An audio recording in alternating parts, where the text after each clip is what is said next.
Bueno, y acá nos encontramos en Gualeguaychú, en el Museo Ferroviario.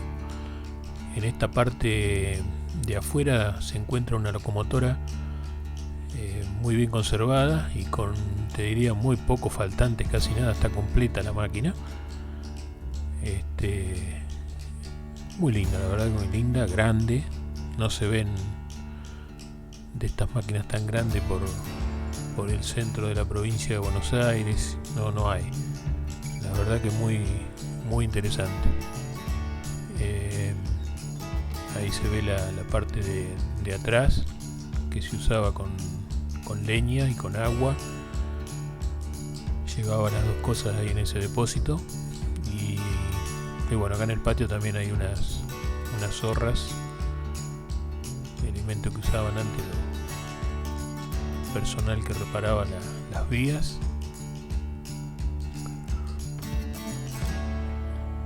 Hay una locomotora chiquitita.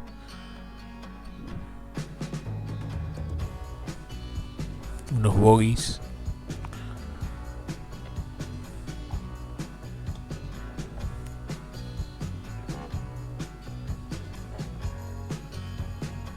Tienen bastantes cosas afuera que fueron utilizadas en su momento, ¿no?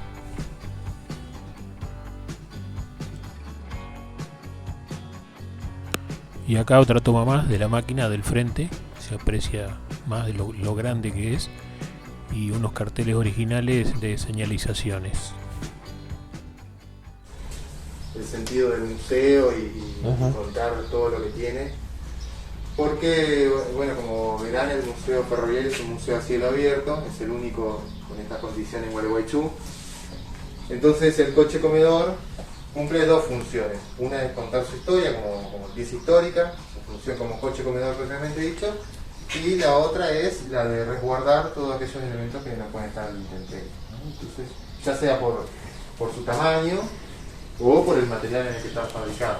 Entonces vienen todo para dentro del coche comedor, tenemos biblioteca, archivos, además de mapoteca y las maquetas. El Museo Ferroviario fue inaugurado el 24 de noviembre de 1984, es el de los municipales, es el más antiguo. Gualeguaychú para contar su historia, que son ayer cumplió 238 años de su fundación, de la época del virreinato. Cuenta con un montón de museos, de los cuales 6 son municipales y 3 están dentro del predio del Parque de la Estación: el Museo Ferroviario, el Museo de la Memoria y el Museo del Carnaval. El Museo Ferroviario fue inaugurado para contar la historia del ferrocarril y de los trabajadores ferroviarios. Entonces un poco también el recorrido se basa en las tareas que hacían los ferroviarios en las distintas áreas.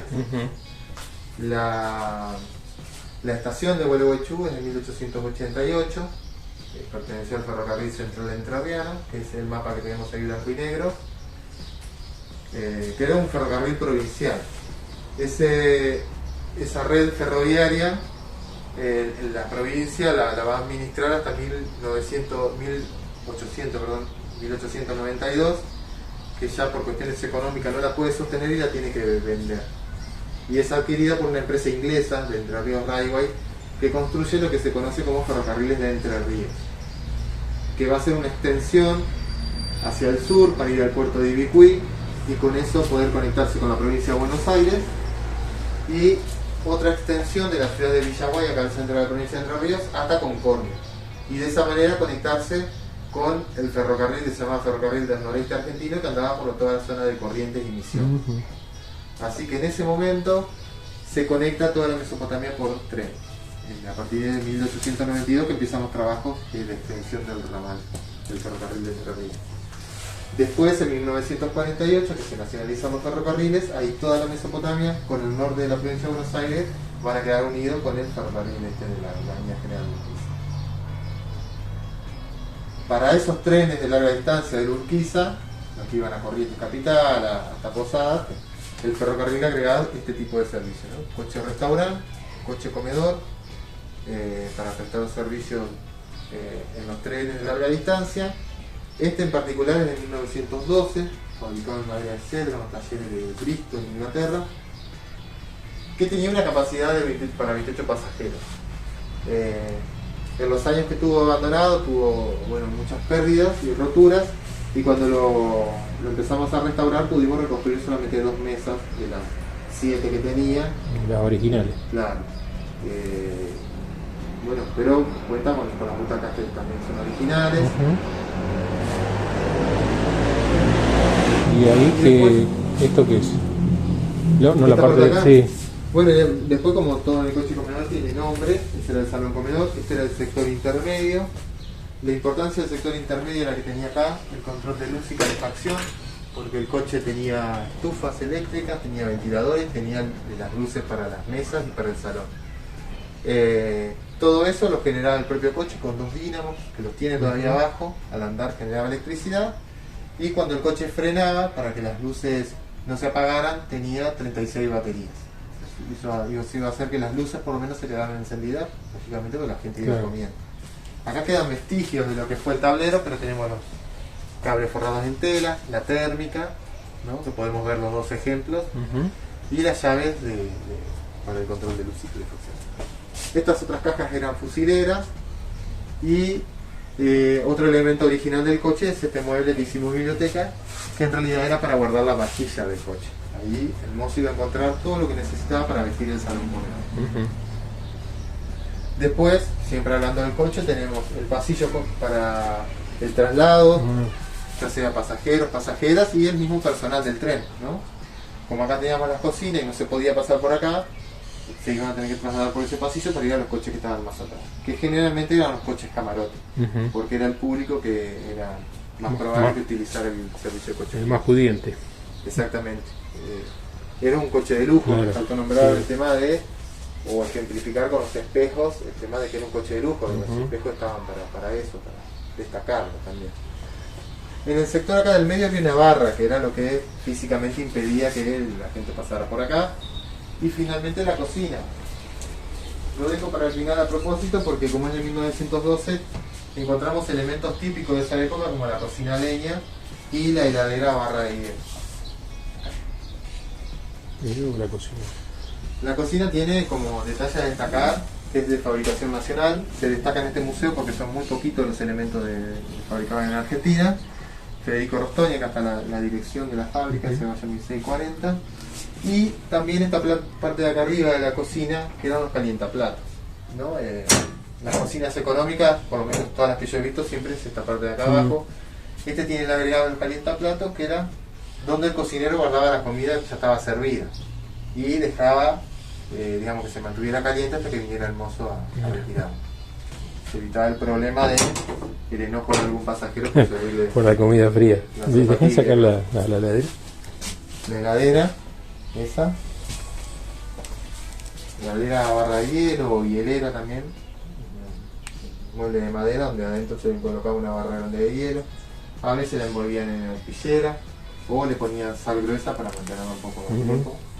Y bueno, y la bacha con las mesadas para trabajar. Como el coche también, esto que le decía, que guarda piezas que no son propias de él, tenemos el silbato de las locomotoras, un inyector de agua de las locomotoras a vapor también, eso iba a la cabina, y era con lo que el foguista le iba suministrando agua a la caldera.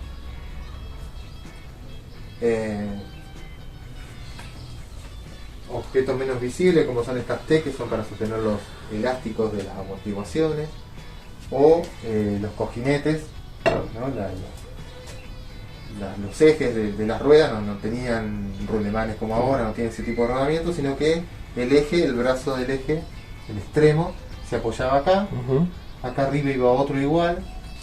Estos son fabricados en bronce con metal antifricción y el eje giraba acá adentro. Esto iba dentro de una caja cuadrada con estopa de lana embebida en aceite y de esa manera evitaban la fricción y el desgaste. Y en caso que se gastara, por esa razón esto era de bronce y de este metal, porque era preferible que se gastara esto y no el brazo del extremo del eje, que era de acero. Por eso estaba fabricado en ese material. Ahí tenemos una batería, eso sí es del coche, de la que yo les decía hoy, la batería que mantenía encendidas las luces. ¿Y este qué? Y eso era una toma de aire que va en la parte de arriba. En el cielo raso acá se ve la apertura. Eso iba del lado de afuera, en el techo. Y un farol de la admisión, ¿no? Acá estaría haciendo la admisión, la expansión y el escape.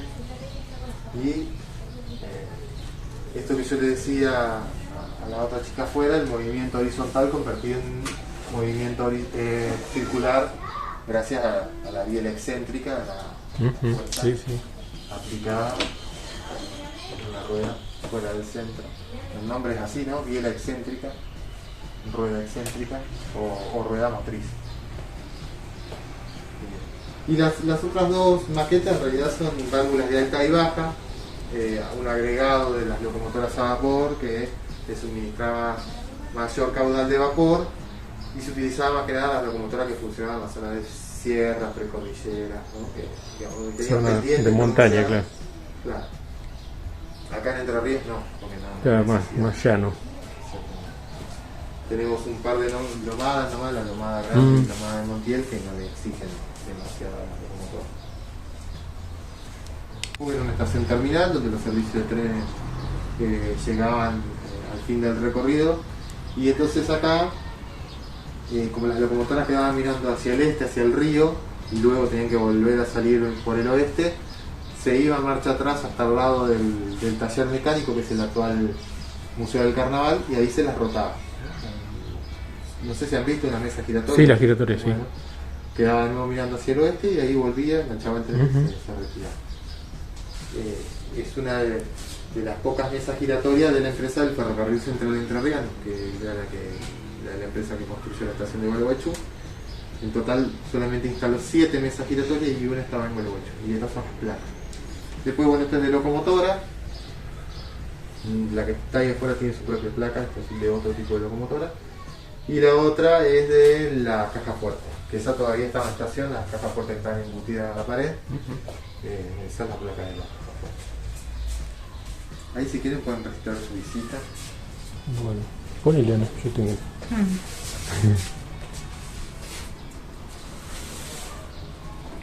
¿Tenían baños acá? No. Por ser coche comedor no tenía. No, claro. Pero de manera sencilla el recorrido que tenemos en el mapa. Lo que pasa es que allá la locomotora se descarriló, quedó quietito en el costo, y hay que correr los vidrios para moverla, pero en realidad está destinada a las escuelas, que por ahí los más chiquitos no saben leer un mapa, entonces les contamos que el tren salía de Gualeguaychú y recorría esas distintas estaciones hasta llegar a Posadas, Misiones, allá a la Tierra Colorada, o pasar para Buenos Aires a través del puente Zárate. ¿Y el puente Zárate ese de qué año está? Y ese se inauguró en 1978. Para los ferrocarriles, en septiembre de 1978 pasó el primer tren. Creo que para los vehículos en marzo. Y la diferencia de meses fue lo que se necesitó para entrenar a los maquinistas y para que pasaran por una preparación psicológica, porque el tren al subir al puente es como que va volando, no es como el auto que no tiene. Claro, no tiene referencia. No tiene referencia. Entonces, eso me contaron los maquinistas, ¿no? Se tomaron unos meses más para hacer esa preparación. Pero antes los trenes pasaban por los ferries, ¿no? Antes de que existieran los puentes, estaban los ferrobarcos que iban dirigidos a Zárate.